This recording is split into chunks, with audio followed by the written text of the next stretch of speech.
Hi happy souls, welcome back to my YT channel. যারা first time ভিডিওর সাথে join হচ্ছেন প্লিজ লাইক অ্যান্ড শেয়ার এবং subscribe করে দিও। আমি Nabanita as a tarot card reader, face leader এবং স্পিরিচুয়াল হিরো। কেমন আছো সবাই? আজ আমরা রিডিং নিচ্ছি নিউ মুন গাইডেন্স, যেটা পড়ছে 17 এপ্রিলে পড়ছে এবং এইটা 17 এপ্রিল শুক্রবার, ঠিক আছে। এবং এই দিনটা কিন্তু শুরু হচ্ছে ইন্টেনশন সেট করা, কারণ মেষ রাশিতে পড়ছে, অ্যারিসে পড়ছে এবং এই সময় থেকে তুমি যদি নিজের ইন্টেনশনকে শেষ করো, অ্যারিস হলো অ্যাকশনকে, কারেজকে, নিউ বিগিনিংয়ের সাইন। তাই এই নিউ মুনে যে তুমি কোনো নতুন জিনিস শুরু করতে চেষ্টা করছো বা চেষ্টা করছো নিজের জন্য কিছু স্ট্যান্ড নেওয়ার জন্য, ফার্স্ট কোনো ডিসিশনস নেওয়ার জন্য, গো ফর ইট। এই 17 এপ্রিল থেকে 19 এপ্রিলের এই টাইমিংটা কিন্তু বেস্ট টাইমিং। দেখবে এই টাইমে তোমার মনে হচ্ছে না এই কাজটা করতে হবে, এই ডিসিশনস নিতে হবে, এখানে মানে তোমার মধ্যে একটা ফুর্তিলা নেচার চলে আসবে।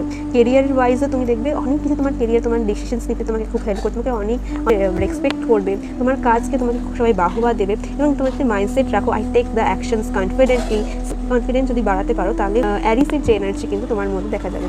এই দিন তুমি আশেপাশের এনার্জি খুব, যেহেতু নববর্ষ মানে বাংলা নিউ ইয়ারের এনার্জিও তোমাদের ওখানে আছে, নতুন কিছু শুরু হচ্ছে এই সময় এবং তখনই নিউ মুন। তাই কী করতে পারো, এই ঘরকে তুমি মুন ওয়াটার দিয়ে ক্লিন করতে পারো, মুন ওয়াটার দিয়ে তুমি চান করতে পারো, ঠিক আছে। মুন ওয়াটার যেটা আমরা ফুল মুনে চার্জ করছি, সেটা ইন্টেনশনস দিয়ে তুমি খেতে পারো। যে মানি বোল আমরা করেছিলাম মনে আছে তো, সেই মানি বোলটা গ্রিন কালারের ক্যান্ডেল দিয়ে চার্জ করতে পারো, সেই ইন্টেনশনস দিয়ে কত করেছো। এছাড়া আমরা নতুনভাবে মানি বান্ডালস চেক, যেটা আমরা বার্ন করে ফুল মুনে, যেটা আমরা বার্ন করে দিয়েছিলাম, নিউ মুনে কিন্তু আমরা আবার বানাবো, সেরকমভাবেই আমরা বানাবো। এবং যখন আমরা মানি বোলটা গ্রিন কালারের ক্যান্ডেল দিয়ে চার্জ করবো, মানে ইন্টেনশনস দিয়ে তুমি ওখানে বসে ভিজুয়ালাইজ করছো, মেডিটেশন করছো রামা দাসার ওপরে, ঠিক আছে, বা কোনো হিলিং এনার্জির ওপরে, তখন তুমি ওই যে কাগজ, ওই যে অ্যাবান্ডেন্সের চেকটা বানিয়েছো গ্রিন কালারের পেন দিয়ে, অ্যামাউন্টটা লিখে সেটা কিন্তু তার পাশে রাখছো। একটু সিনামেন পাউডার, যেটাকে অ্যাবান্ডেন্স অপরচুনিটিকে শো করছে, একটা কার্ডামাম দিয়ে এবং গ্রিন কালারের ক্যান্ডেলের সামনে ওটা চার্জ করছো, তাহলে কি হচ্ছে এই নেক্সট 15 ডেজের জন্য চেক এবং অ্যাবান্ডেন্স বোল কিন্তু রেডি। তার সাথে কি করছো, তেজপাতা দিয়েও কিন্তু তুমি তোমার যে উইশ, যেটা 1176 এই যে পাওয়ারফুল সুইচ বোর্ড দিয়ে সিঙ্গেল একটা উইশ লিখছো, ঠিক আছে। লিখে তুমি 11টা 11, যেটা আমাদের মোস্ট পাওয়ারফুল পোর্টাল যেটা থাকে প্রত্যেক দিন রাত্রিবেলার ওপেন হয়, সেই সময় একটা ক্যাম্পার দিয়ে ওটাকে বার্ন করছো। এই সময় কিন্তু 369-এর যেটা রিচুয়ালস আমরা করতে পারি, সকালবেলা 3 বার, দুপুরবেলা 6 বার এবং রাত্রিবেলা 9 বার, যে কোনো একটা উইশকে মাথায় রেখে সেম লাইন সকালবেলা 3 বার লিখবো, দুপুরবেলা 6 বার এবং রাত্রিবেলা 9 বার, সেম লাইন, রিপিটেড লাইন। কতদিন লিখবো? 21 দিন বা 45 দিন করবো, দেখবে ডেফিনেটলি তোমার উইশ ফুলফিল হবে। কীরকমভাবে লিখবো? Thank you so very much universe, আমি XYZ এক্সামে 95% মার্কসে সাকসেসফুলি পাশ করে গেছি। যদি এরকমভাবে মার্কসকে যদি ভিজুয়ালাইজ করতে চাও, সেটা ধরো তোমার পার্টনারের সাথে তোমার রিলেশনশিপকে বুস্ট করার জন্য আর্ক্যাঞ্জেল এরিয়েলের একটা ফটো বা গুগল থেকে নিয়ে তার সামনে বসে মেডিটেশন করে তোমার আর তোমার হাজব্যান্ড ওয়াইফের সম্পর্ক আরও বেটার হচ্ছে, সেটা তুমি করতে পারো। এবং হেলথের জন্য আর্কঅ্যাঞ্জেল রাফায়েলকে তুমি এই সময় কল করে মেডিটেশন করতে পারো একটা গ্রিন কালারের ক্যান্ডেল দিয়ে। সেই ক্যান্ডেলটা তোমার মাথা থেকে পা অব্দি সারা গায়ে একটু রাব করলে, যাতে তোমার এনার্জিটা ওই ক্যান্ডেলের মধ্যে গেল এবং ক্যান্ডেলটা জ্বালালে সাথে তারা মন্ত্র বা হোয়াইট তারা মন্ত্র পাশে লাগিয়ে জাস্ট ওই ধুনটা তুমি শুনলে এবং ওই যে ফ্লেম, ধরো এই যে ফ্লেম আছে, ফ্লেমের দিকে তাকিয়ে আমরা কিন্তু যদি করি, ধীরে ধীরে তুমি যদি মেডিটেশনের ফর্মে রাখো এবং তোমার বডি আরও প্রোগ্রেস করছে, তোমার মধ্যে রিলেশনশিপেও কিন্তু শিফট এবং হেলথেরও শিফট তুমি দেখতে পারবে। তো এই টাইম যেটা আমরা বলবো রিলিজ মোডে, একটা যে টক্সিক হ্যাবিট যেটা তুমি করছো, ধরো ফোন দেখছো, ওই জিনিসগুলোকে কাটাও। তুমি মনে হয় তার সাথে কথা বলতে তোমার এনার্জি ড্রেন হয়ে, সেই মানুষের সাথে কথা বলাকে স্টপ করো, ঠিক আছে। এই দুটো জিনিস এবং ঝগড়া, কোনো মানুষের সাথে হয়তো ঝগড়া হতে পারে, সেটার থেকে বেরাও। ওয়ার্কআউট কীভাবে স্টার্ট করতে পারো, সকালবেলা মর্নিং ওয়াক স্টার্ট করতে পারো, সোলো আউটিংয়ে যেতে পারো, কমিউনিকেট যদি কারোর সাথে করতে চাও, এই সময়টা বেস্ট টাইম। এবং সবসময় বলো I choose myself, new opportunity flow to me, I take bold action without any fear, I am confident, I am abundant. Affirmations দিয়ে যদি তুমি পাওয়ারফুল ইন্টেনশনস যদি তুমি লেখো এবং বলো, দেখবে তোমার মধ্যেও কিন্তু সেই জিনিসগুলো কিন্তু আরও বেশিভাবে হবে।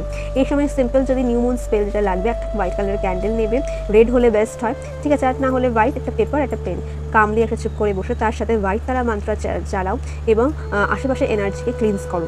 লোবান, ধূপ, গোচন্দন সেটাই তোমার কাছে আছে, এর সাথে একটু ভিমসেনি কাপুর, লং এবং ক্যাম্পার দিয়ে ওটাকে জ্বালাও এবং জ্বালিয়ে আশেপাশে এনার্জি ক্লিনস করো এবং 5 মিনিট চুপ করে বসো এবং একটা পেপার নাও এবং 3টে ইন্টেনশন পরপর করে লেখো কী চাও, কী নতুন জিনিস তুমি এই সময় শুরু করতে চাও, সেটা থ্যাংক ইউ ইউনিভার্স দিয়ে লিখবে। I attract new opportunities, thank you universe, I am more fearless and powerful. এরকম একটা তুমি চেঞ্জ করতে পারো। আমি দুটো এক্সাম্পল দিলাম, আরও কিছু লিখো এবং ক্যান্ডেলের পাশে রাখো এবং ফ্লেমের দিকে তাকিয়ে জোরে বলো এবং ইন্টেনশনসগুলো এক একটা ওয়ার্ডকে বলো যেটা তুমি ফিল করো এবং তুমি ভিজুয়ালাইজ করো সেটা তুমি অ্যাচিভ করে নিয়েছো। এবং লাস্টে তুমি মনকে বলো thank you universe, something better is now mind. Extra tip যদি বলি, এই ধরো এই সময় থেকে তুমি যেটা নিয়ে করতে চাও সেটার ব্যাপারে লেখো, জার্নালিংয়ের সময় লিখতে পারো এবং বিলিভ রাখো এবং কোনো জিনিস নিয়ে প্যাশনেট থেকেও না যে কখন হবে কী হবে না, করেছো ইউনিভার্স এটা তোমার গ্র্যান্ট করেছে এবং ঠিক সময় তুমি জিনিসটা কিন্তু পেয়ে যাবে। এবং নিজের বুকে হাত রেখে বলতে পারো I everyday I feel energetic and balance, যদি তুমি বডি রিলেটেড করতে চাও। এবং পাশে একটা কাচের বোলের মধ্যে জল নিয়ে রেখো এবং সেই জলটা সিপ করে খেও এবং ভিজুয়ালাইজ করো যে তুমি হেলদি আছো, তুমি হিলড আছো এবং তোমার ইউনিভার্সের প্রোটেকশন শিল্ডের মধ্যে রয়েছে। বিশেষ করে জল খাও এবং মুন ওয়াটার মিশিয়ে খাও, মুন ওয়াটার মুখে স্প্রে করতে পারো, দেখবে ধীরে ধীরে তোমার মধ্যে বেশি কনফিডেন্ট, আরও বেশি তোমার মধ্যে অরা আরও বুস্ট হতে পারে এবং তোমার লোকে কিন্তু তোমাকে আরও বেশি পরিমাণে চাইতে পারে। চলো এবার দেখে নেওয়া যাক নিউ মুন আমাদের কাছে কী গাইডেন্স, নমিতা ফ্যামিলি মাইকেলের ফ্যামিলিকে কী গাইডেন্স দিচ্ছে। চলো ফার্স্ট কার্ড বলছে show the world real you. তোমার কাজ, তোমার প্যাশন, তুমি যে কাজটা করছো মানুষ কিন্তু সেই কাজটাকে দেখছে এবং জাজ করছে না, সেই কাজটা কিন্তু বাহ তারিফ তুমি পারছো। অনেক পর এই তারিফ মানুষের মুখ থেকে শুনছো এবং তোমার কিন্তু প্রচণ্ড পরিমাণে ভালো লাগবে। আর time to go rather than take, এই সময়টা তোমার জন্য, অন্য কিছু নেওয়ার জন্য। তোমার যদি মনে হয় যে তুমি কাউকে কিছু দিতে পারো, সার্ভিস করতে পারো, উইজডম হতে পারে, কোনো জামা হতে পারে, কাউকে তুমি ডোনেট করতে পারো, সেটা কিন্তু সব থেকে বেশি হতে পারে। এবং মানুষ তো পারে নিতে চায়। এবং রিলিজ করো নেগেটিভিটিকে, আমি আগেই বলেছি লেট গো করো। যখন তুমি লেট গো করবে না তখন দেখবে তুমি ওই জায়গাটার মধ্যেই রয়ে আছো। Do not let your past hold your back. এবং বটম অফ দ্য ডেকতে রয়েছে যে তুমি পাস্টের সমস্ত কিছু ট্রমাকে রিলিজ করো। যখন তুমি এই জিনিসগুলোকে রিলিজ করে সামনের দিকে এগাবে তাহলে সেই এমটি পেসে নতুন কিছু এন্টার করতে পারবে, সেই পজিটিভ জিনিস তোমার লাইফে আসতে পারবে। জাস্ট নিজের ওপর কাজ করো, নিজের ওপর বিশ্বাস রাখো এবং নিজে যেটা করতে পারো সেটাকে মানুষকে দেখাও। এবং আশেপাশে যে স্ট্যাগনেন্ট এনার্জিকে লেট গো করো, রিলিজ করো, ব্ল্যাক পেন দিয়ে লিখে সেটাকে ছিঁড়ে ডাস্টবিনে ফেলে দিতে পারো। দেখবে ধীরে ধীরে সেই এনার্জি থেকে তুমি বেরাচ্ছো, সেটাকে অ্যাকসেপ্ট করো। এটা তোমার ভয়, সেটাকে তুমি সামনে বসে তুমি ইউনিভার্সকে বলো এই ভয়টাকে আমি পাচ্ছি এবং আজ থেকে আর পাবো না এবং আজ থেকে আমার মধ্যে কনফিডেন্ট বুস্ট হয়ে দেখবে তুমি আরও বেশি করে কনফিডেন্ট হচ্ছে এবং মানুষ তোমার এই কাজকে আরও অ্যাপ্রিসিয়েট করবে। কীরকম লাগলো নিউ মুন গাইডেন্স? ডেফিনেটলি এটা লাইক করে পাশে থেকো এবং সাবস্ক্রাইব করো, সেলটা করে দেখো। এই নতুন যে ইজি যে রেমেডিজগুলো দিচ্ছি সেগুলো করো, ডেফিনেটলি করো, কারণ এগুলো আমি নিজেও করি এবং আমি নিজে খুব বেনিফিট পাই। হার্ডওয়ার্ক করতে থেকো এবং এইগুলো কাজগুলো করো এবং তাহলেই কিন্তু দেখবে আরও বেশি তোমার লাইফে স্মুথলি তুমি জিনিসকে অ্যাট্রাক্ট করতে পারছো এবং ওভার থিঙ্কিং ছেড়ে। কীরকম লাগলো জানিও। Thank you so much. Bye, happy souls, divine blessings.